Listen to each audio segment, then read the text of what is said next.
Alors, bonjour à tous, nous allons corriger le DS2, donc l'exercice 1 que vous avez ici, toutes les questions, les 8 questions étaient indépendantes.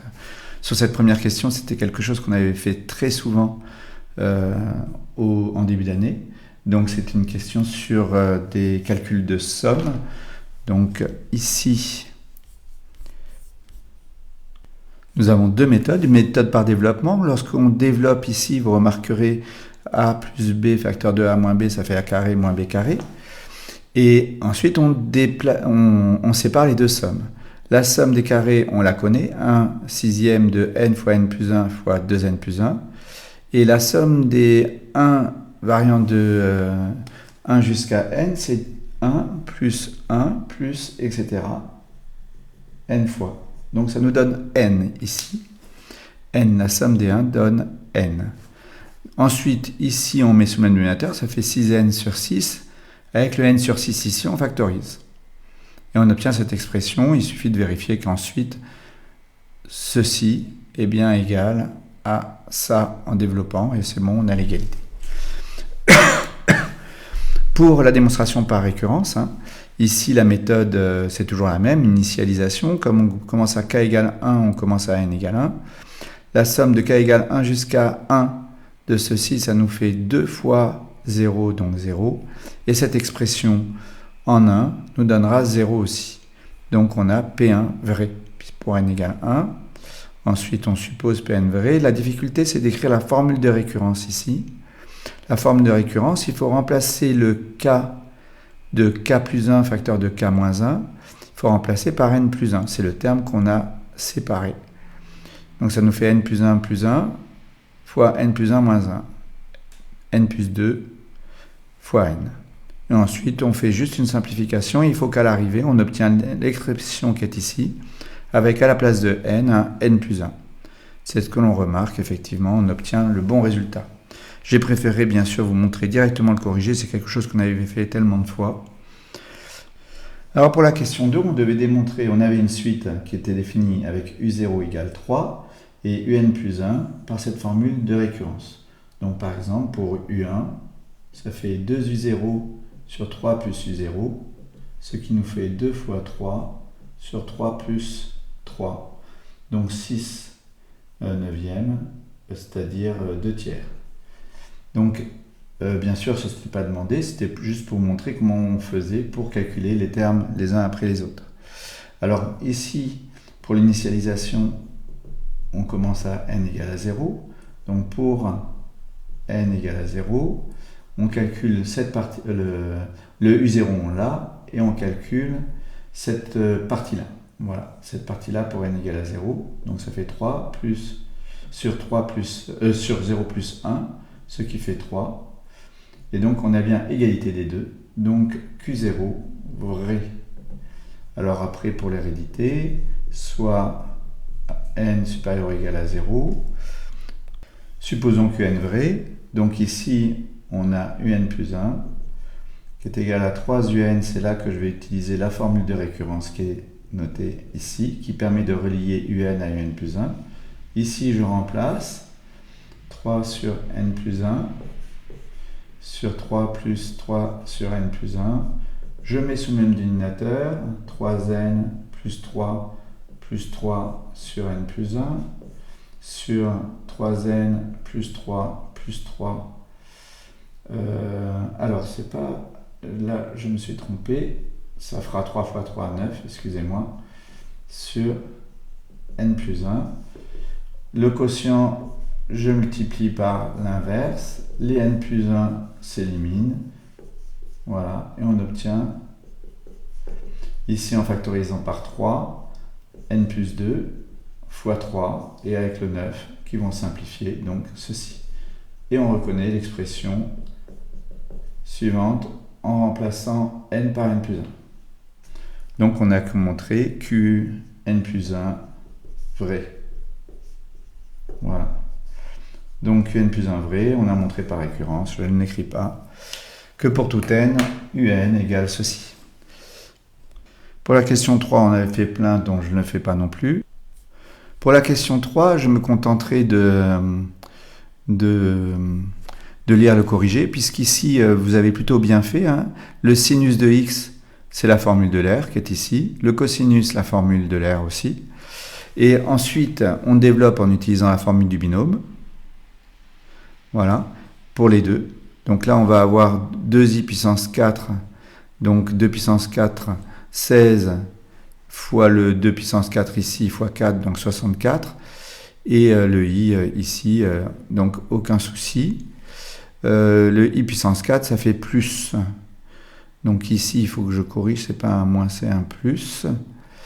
Et une fois ceci, là, la grosse erreur que vous avez commise pour la plupart, c'est d'avoir oublié de développer. Donc ceci fois ceci. Auquel cas, on obtient cette expression et après simplification, celle-ci. Donc avec un plus, qu'il faudra que je corrige. Voilà. Alors pour la question 5, ici, on devait calculer cette expression. Pour a égale à 0, petit a, on devait résoudre ceci. En fait, je voulais mettre 1 et j'ai mis 0. Donc effectivement, c'est pas faux, hein, non c'est pas faux, mais il est beaucoup moins intéressant avec 0 que...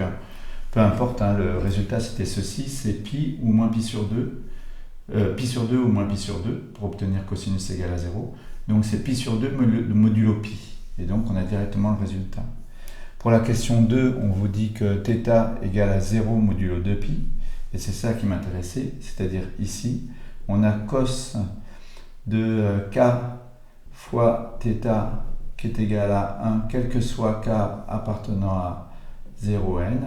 Donc ici, on a des sommes de 1. Sn, c'est des sommes de 1. En fait, pour moins 1, c'était pareil, donc j'aurais dû mettre modulo pi. Modulo pi, c'était moins 1 ou en puissance n, et on obtenait le même résultat. Donc c'était en ça que c'était intéressant. Donc on obtenait 1 sommé de 0 jusqu'à n, donc c'est 1 plus 1, n plus une fois, donc n plus 1. Et pour le petit c, dans le cas, normalement on doit distinguer le cas où ceci vaudra plus ou moins 1. Et ensuite, donc je l'ai fait dans le corrigé, mais c'est pas très heureux. On va faire comme si ceci était différent de 0, de moins 1 ou 1. Donc cette somme-là, en remplaçant par la formule qui vous était donnée, c'était 1 demi de 1 plus cos 2 k θ. Voilà. On fait la somme des 1 séparément. Voilà. Donc c'était 0 jusqu'à n. La somme des 1 séparément. Et la somme des cosinus séparément. Alors ceci, je reconnais la partie réelle de cette somme-là, que je vais calculer par ailleurs, de cette somme-là. Si je fais partie réelle de ça, j'obtiens ceci. Donc ceci, c'est 2 k θ i. E de 2 k θ i. Donc je vais commencer par calculer ce QL, et il me faudra la partie réelle pour obtenir cette expression. Voilà. Donc ici, ceci, c'est pareil que ça. Et là, j'ai la somme des Q variant de 0 à n. Donc ça fait Q puissance n plus 1. Donc ceci à la puissance n plus 1, moins 1, sur ceci, moins 1. Or ça, sur la formule, par rapport aux formules sur les puissances, c'est pareil que ceci. Vous avez le détail de corriger, hein, de toute façon. Là, je factorise par ce qu'on appelle l'angle moitié en haut et en bas. Donc c'est la moitié de ceci. Comme là j'en ai 2, la moitié c'est juste 1. Et en bas pareil. Voilà. Et j'obtiens ici une formule de l'air quasiment. Voilà. Oui, on reconnaît une formule de l'air. Avec le sinus. Alors normalement, il faut que je fasse ceci divisé par 2i, divisé par 2i. Donc c'est comme si je divisais en haut et en bas par 2i. Donc ça ne change pas l'expression. Je reconnais sinus. Donc là déjà j'ai une petite simplification. Je reconnais ici un sinus de n plus 1 θ. Et là, je reconnais un sinus θ. Je veux pas la partie réelle pour remplacer ceci. Là, c'est un réel, donc il n'y a pas de souci. La partie réelle, ça va être la partie réelle de ceci. Donc si je veux partie réelle de ça, ça me fait partie réelle de ça, hein, je ne rédige pas. Partie réelle de ça, je vous ai dit que ça, je pouvais le sortir. Donc ça fait là, parce que c'est un réel. Et donc j'obtiens cos, voilà, fois ceci. Pour cette expression. Je remplace, ici c'est du n plus 1, et c'est fini. Vous avez le détail dans le corrigé. Voilà pour cette question 5. Alors dans la question suivante, dans la mesure où i est racine du polynôme p, on peut factoriser par z moins i. Donc ici, pour factoriser par z moins i, on va tout simplement procéder par division euclidienne. Je dois obtenir du z cube. Donc je multiplie par z carré, ça fait z cube moins i z carré, voilà, z carré. Je fais la soustraction, j'obtiens les cubes qui s'éliminent, et il me reste plus i z carré, moins 2i z carré, donc moins i z carré et le plus 1 z carré. Ensuite ici, donc j'abaisse le reste. Ici, le coefficient c'est 1 moins i z carré. Donc je vais multiplier pour simplifier par 1 moins i, z fois z, ça me fait du z carré, facteur de 1 moins i. Et ici, quand je multiplie, ça me fait moins i et moins i. Moins i fois moins i, ça fait plus i carré, et i carré c'est moins 1. Donc ça me fait moins i, moins 1, z. Voilà. Et je fais la soustraction. Donc ça s'élimine. Il me reste moins 1, moins 1, donc plus 2. Moins 3i plus i, donc moins 2i, z, plus toujours la même chose. Voilà. Et là, il faut que je multiplie par ceci. Plus 2, moins 2i. Et là, je me fais ceci fois cela. Et je constate que j'obtiens 0. Donc j'obtiens effectivement la factorisation P de Z égale ça fois ça. Un produit de facteurs est nul. Si l'un des facteurs est nul, le Z moins I égale à 0, ça m'entraîne Z égale I.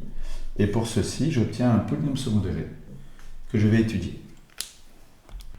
Donc pour ce polynôme, on calcule le delta. On trouve une expression qui est de la forme, voilà. Hein, je mets delta, c'est b carré, donc ceci au carré, moins 4 fois a, c'est-à-dire 1 fois ceci. Et après simplification, on obtient ceci. On veut l'exprimer comme un petit delta carré, où petit delta égale a plus ib. Donc le delta carré, on obtient a carré moins b carré plus 2iab. Et ça doit être égal à ceci. Donc ça nous fait déjà la partie réelle égale à moins 8.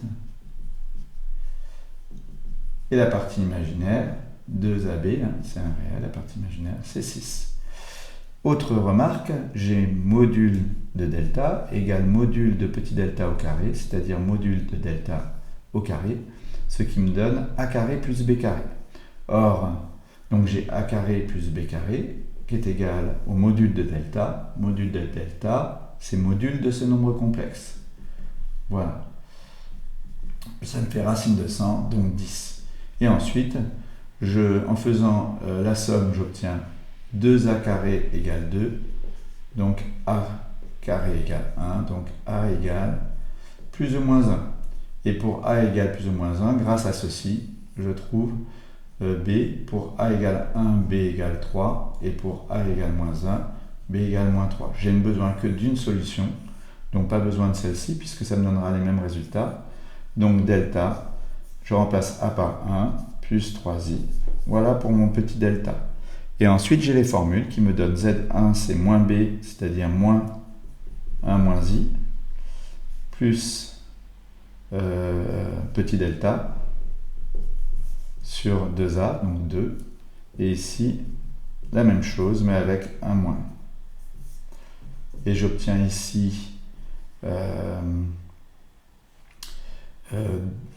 2i, Et ici, 1 moins i. 1 plus i, pardon. Voilà pour les... Donc P a 3 racines, i, et les deux de ce polynôme, qui sont 2i et 1 moins i. Je n'ai pas rédigé, mais vous l'avez dans le corrigé. Alors pour la question 7, une technique de résolution à maîtriser lorsqu'on a de la forme z cube égale moins de 32i, il faut mettre ceci sous forme exponentielle.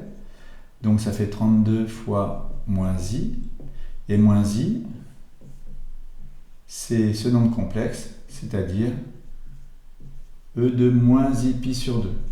Voilà. Le module c'est bien 1 et moins pi sur 2 pour l'angle. Sinon on utilise les formules avec a égale 0 et b égale moins 1 et on trouve l'expression. On pose z égale r ei et on obtient z cube égale moins 32i, si et seulement si r au cube, ceci au cube, pas au cube mais à la puissance 5, pardon, voilà, égale 32 fois e de moins i pi sur 2. On a égalité des modules, donc r puissance 5 égale 32, et on a égalité des arguments à 2 capi près. Donc ici, en plus de capi, on peut aussi. Voilà. Et on divise par, là on prend la racine cinquième, ça nous donne 2. Et ici, θ égale moins pi sur 10 plus 2 pi sur 5 fois k. Et donc les z, l'ensemble solution, c'est l'ensemble des 2 fois exponentielle de i et ceci, voilà, pour k. Voilà, c'est un ensemble solution qui est écrit en compréhension, voilà, et de façon à avoir l'expression qui est ici. Voilà. Donc voici pour ce qui est de la rédaction. On passe à la question 8. Dans la question 8, on avait une droite qui était exprimée, qui avait une représentation paramétrique de ce type. Donc ici, le point moins 1, 2 appartient à la droite. Et comme vecteur directeur, on a un vecteur de coordonnées 1, 2. Donc j'avance de 1, je monte de 2. Voilà. Voici la droite.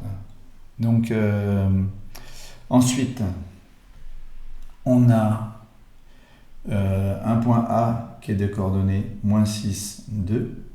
Donc là, c'est moins 2, moins 4, moins 6, 2. Et on voulait faire le projeté orthogonal de A sur cette droite. On peut le lire facilement, moins 2, 0. Alors pour ce faire, comme on a une représentation paramétrique de la droite D, le plus simple c'est d'obtenir une équation cartésienne de cette droite. On obtient ici n moins 2, 1 qui est normal à la droite. Alors attention, hein, dans le plan c'est effectivement un vecteur normal. Dans l'espace vous avez une infinité de directions. Hein. Donc on ne peut pas du tout faire la même chose. Il y en a qui ont tenté de faire pareil, ça ne marche pas du tout. Donc on obtient une équation cartésienne de la droite qui est ici. En fait, on n'a pas besoin du vecteur normal. On a besoin juste du vecteur directeur de D, puisque c'est un vecteur normal à H. À H, A pour vecteur normal, et il faut l'écrire. Parce que sinon, on ne comprend pas ce que vous faites. Et après, vous avez donc une équation de H, qui est de la forme x plus 2y plus d égale à 0. On trouve le d en utilisant les coordonnées du point A, qui sont moins 6, 2. Moins 6, 2. Donc, moins 6 plus 2 fois 2 plus d égale à 0. Et donc, on obtient d égale 2. Et on obtient ici l'équation de la droite à H. Ensuite, on prend ceci et on cherche l'intersection en fait, des deux droites. Pour ça, on remplace x et y par l'expression en fonction de t. On obtient une équation en fonction de t. Et on obtient t égale... je ne me souviens plus, moins 1. Et on remplace ici t par moins 1 et on trouve moins 2, 0, les coordonnées du point H. Donc voici pour ce premier exercice. Voilà comment il fallait procéder. Alors pour l'exercice 2, il il fallait calculer le déterminant de UVW pour montrer que la famille était une base. Parce que quand on calcule le déterminant et on obtient quelque chose de différent de 0, c'est forcément une base. Alors pour ça, je commençais par faire la somme de toutes les colonnes dans la première colonne. À ce moment-là, j'obtenais 1, 1, 1, 1, moins 1, 1. Je ne touche pas aux deux autres.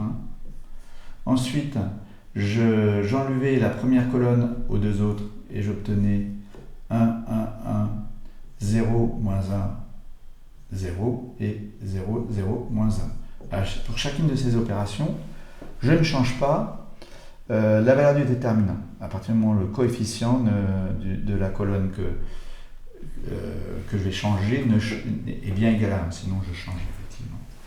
Et ici, on se rend compte qu'en développant par rapport à la première ligne, on obtenait 1 fois moins 1, 0, 0, moins 1. Et on obtenait, alors ici je me suis trompé, ça fait moins 2 et moins 2. Alors je fais la somme, ça moins ça, pardon, ça moins ça me fait 0, moins 2, 0.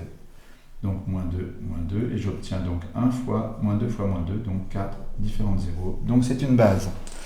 Alors j'ai développé un peu cette question, mais pour les autres, effectivement,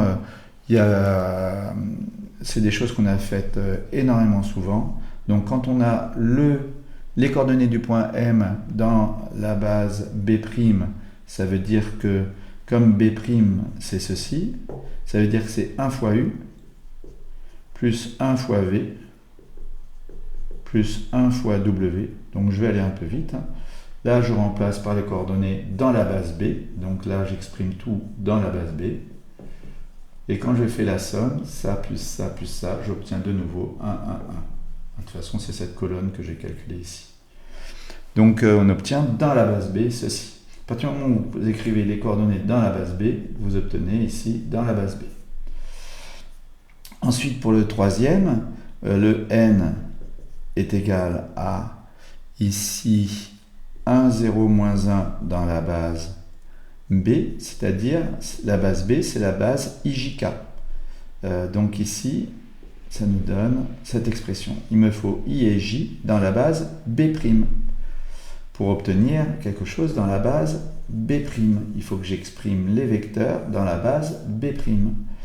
Dans la base B', j'écris effectivement ce que signifie ceci. Donc U, c'est moins I plus J plus K. V, I moins J plus K. Et W, c'est I plus J moins K. Donc j'ai juste besoin de J, de I et K. Alors on va se contenter de I et K. Donc pour obtenir I, il suffit que je supprime les J et les K. Donc je fais U plus, alors pour supprimer les J et les K, j'ai juste à faire la somme ici de L2 plus L3. L2 plus L3, ça me supprime les J et les K. Donc j'obtiens V, là c'était facile, ça me faisait 2I, donc I c'est 1 demi de V plus W. J'ai bien exprimé I dans la base B', donc c'est 1 fois V plus 0 fois U et 1 fois W. Donc c'est 1 demi de cette expression dans la base B', dans UVW. Et pour K, avec une méthode similaire, de toute façon il y a une symétrie, K ça sera 1, 1, 0. Je remplace dans B', je remplace là-dedans et j'obtiens ici donc 1 demi de I, moins 1 demi, enfin 1 demi de ça, moins 1 demi de ça. Il y a les demi qui s'éliminent au milieu. Ici il va y avoir 1 demi et moins 1 demi. 1 demi et moins 1 demi et 0 au milieu. Voilà pour l'expression dans B'. Enfin vous allez le corriger, de toute façon vous regarderez. Alors pour la question 4 maintenant. Alors certains, pour la question 4, ont fait tout simplement ceci. Ils ont dit si j'ai un vecteur dans la base B, donc ça c'est les coordonnées, c'était petit i, petit j, petit k petit x, petit y, petit z dans la base B, la base initiale, hein, c'est-à-dire ceci.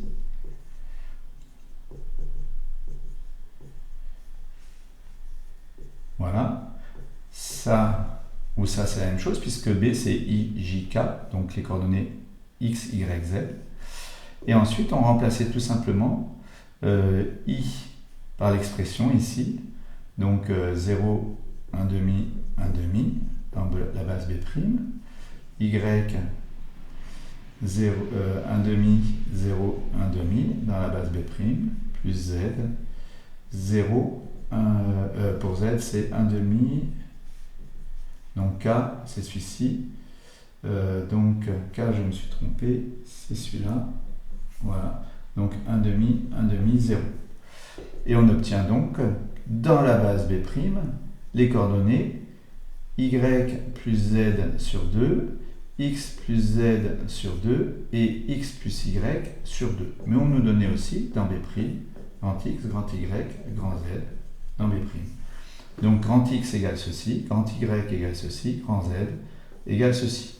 Alors peu importe dans quel sens on vous le demande, après vous mettez le numéro de la question en fonction de ce que vous avez trouvé. Donc on voulait petit x, petit y, donc ça c'était la question petit b, et pour petit a, c'est dans l'autre sens. Ici on prend b', u, v, w, et on refait la même chose. Donc je ne le ferai pas. Et voilà comment on trouvait grand x, grand y, grand z en fonction des petits, et inversement. Voilà. Donc on va passer à l'exercice 3. Alors pour l'exercice 3, on vous donnait une sphère, un plan et une droite. Alors, la première question, c'était de trouver le rayon et le centre de la sphère S. Donc pour ce faire, il fallait commencer par utiliser les formes canoniques, hein, on l'avait fait plein de fois. Donc vous avez la solution ici, je ne vais pas le refaire, hein, je vais refaire le détail. On trouvait le centre et le rayon. Donc c'est ce que j'ai résumé ici, hein, le centre et le rayon. Alors dans la question 2, il s'agit de voir quelle intersection on a entre D et S. Et donc pour faire l'intersection, pour déterminer l'intersection entre D et S, dans un premier temps, comme vous avez une sphère, voilà, et une droite, alors soit la droite est à l'extérieur, le centre c'est oméga, soit elle coupe la sphère, soit elle est tangente. Alors le plus simple est de déterminer la distance de oméga à la droite, pour savoir si cette distance elle est plus grande que les rayons, ou si cette distance est plus petite que le rayon. Si elle est plus grande la distance que le rayon, on n'aura pas d'intersection, sinon on aura une intersection. Donc pour ce faire, on va commencer par faire le projeté orthogonal de oméga sur cette droite D. Dans un premier temps, on nous demande de déterminer une représentation paramétrique de D. Donc si je fais la différence, j'obtiens 3y, donc D, 2 points, 3y égale à 0, donc déjà y sera nul, et j'ai x, grâce à la première équation, si je remplace y par 0, égale moins z. Donc j'obtiens comme représentation paramétrique de D, y égale à 0, je prends z comme paramètre, je pose z égale t, et ça me fera x égale moins t. Donc t appartenant à R, j'ai une représentation paramétrique de cette droite. Maintenant, ce que je fais, c'est que je cherche une équation cartésienne du plan orthogonal à la droite D, donc qui a pour vecteur normal un vecteur directeur de D. Donc ici, je prends moins 1, 0, 1, un vecteur directeur de D. Voilà, donc petit b. Et P, le plan qui est orthogonal à D, contenant et avec oméga appartient à P. Donc auquel cas, j'ai déjà le plan P qui va avoir une forme d'équation cartésienne de ce type. Et pour trouver le D, j'utilise le fait que oméga appartient à P. Donc oméga, ces coordonnées sont ici. Et j'obtiens D égale 3 après résolution. Donc j'obtiens une équation cartésienne de P qui est x plus z plus 3 égale à 0. Je remplace ici pour trouver l'intersection entre D et P. Et je trouve T égale moins 3 demi. Donc le projeteur orthogonal que je notais H, je remplace ici pour trouver les coordonnées du point H. Ensuite, attention, il nous faut oméga H, racine carrée 2, H, XH moins X oméga, donc moins 3 demi moins 1 au carré, etc. Et j'obtiens une expression qui est 3 racine de 2 sur 2. 3 racines de 2 sur 2, donc 3 demi fois racine de 2, ce sera plus grand que 2. Hein, si j'en suis pas certain, je résous. C'est seulement si 3 racines de 2 supérieur à 4, je mets au carré, ce qui fait 9 fois 2, 18, et supérieur à 16. Donc ça marche. Effectivement, sinon avec la calculatrice, hein, on l'a tout de suite. Donc effectivement, on est dans le cas où il n'y a pas d'intersection. Donc ça, il faut l'écrire. Ceci, donc, pas d'intersection. Alors la question 3, cette fois-ci, on veut l'intersection avec le plan. Donc on refait pareil, on fait le projeteur orthogonal, mais cette fois-ci sur le plan P, pour savoir si on coupe la sphère, ou si on est à l'extérieur de la sphère, si le plan est à l'extérieur de la sphère, ou si le plan coupe la sphère. Si le plan coupe la sphère, on obtiendra, si on a un plan ici, on obtiendra un cercle. Il nous faudra simplement faire le projeteur orthogonal de oméga sur le plan pour trouver le centre du cercle, et après on utilisera Pythagore pour trouver le rayon, puisque le rayon de oméga, on l'a, c'est 2, et la distance ici, on l'aura calculée en déterminant I, après avoir déterminé I. Donc voilà comment on va procéder et la stratégie à mener dans la question 3. Donc dans un premier temps, on nous demande de trouver le projeteur orthogonal I de oméga sur le plan. Donc I. On a le plan qui a pour vecteur normal 1, moins 2, 2, vecteur normal AP. Voilà. Donc le plan P, vous avez oméga, et nous on veut faire le projeteur orthogonal pour savoir si on coupe par une sphère. Donc on cherche I. Et on a un vecteur normal. Donc c'est un vecteur directeur de oméga I. Vecteur normal de P, donc vecteur directeur de la droite. Et ça, il faut l'expliquer. Hein. Vous êtes, le correcteur, il doit comprendre ce que vous êtes en train de faire. Voilà. Donc on a une représentation paramétrique, puisque la représentation paramétrique, comme on a un vecteur directeur qui est celui-ci, il suffit de prendre les coefficients pour le paramètre, et pour le point, c'est le point oméga.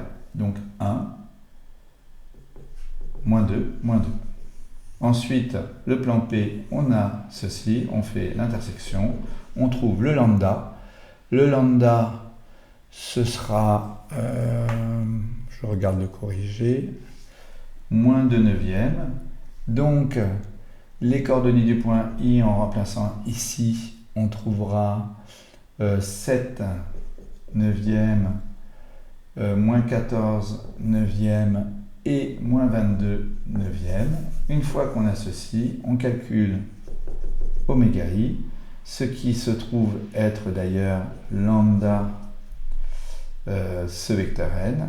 Donc quand je fais oméga I, j'obtiens valeur absolue de lambda fois norme de n, c'est-à-dire 2 neuvièmes fois racine carrée de 1 au carré plus 2 au carré plus 2 au carré, racine de 9, donc 2, voilà, donc 2 tiers qui est strictement inférieur au rayon, donc l'intersection est bien un cercle. Donc P inter S est un cercle. De centre, le projeté orthogonal que l'on vient de déterminer, de centre I, et de rayon. Et alors là, faites un graphique quand même qu'on comprenne ce que vous avez fait. Ici, on a oméga, on a I. Ici, on a oméga I qui vaut 2 tiers, un angle droit. Ici, la longueur, c'est le rayon qu'on a trouvé tout à l'heure. Voilà, le rayon de la sphère. Et nous, on cherche le rayon du cercle qui va être ceci. Donc le rayon du cercle, c'est racine carrée de 2 au carré moins 3 demi au carré. Et après calcul, ça nous donne